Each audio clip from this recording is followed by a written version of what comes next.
Alright, in this video I'm going to show you how to design your own Hinge paper puppet. The materials you're going to need are paper, a marker or something to draw with, liquid glue, a toothpick, and scissors. The first thing I do is I draw a body without limbs. You'll draw the limbs separately, so for now just draw the body.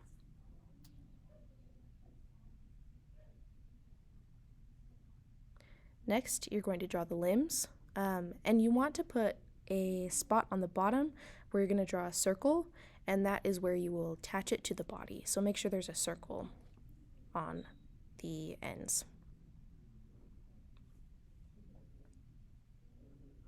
The next thing I do is I draw 4 small squares to cut out, and that's what we'll use to attach the limbs as well.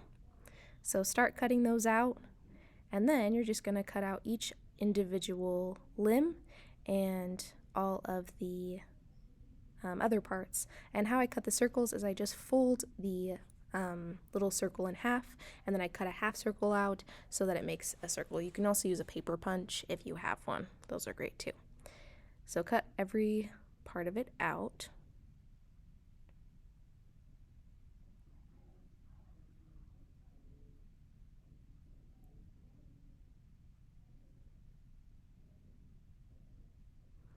And now you're going to get some glue, and you're going to put a tiny bit of it on a toothpick, just a small bit.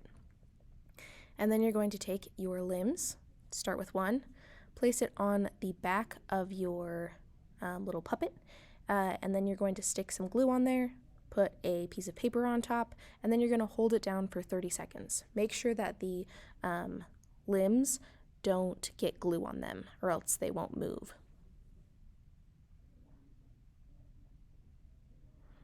Now, to make sure it works, you just wiggle the limbs and make sure they move, and you have done it. You've created your own little Hinge paper puppet.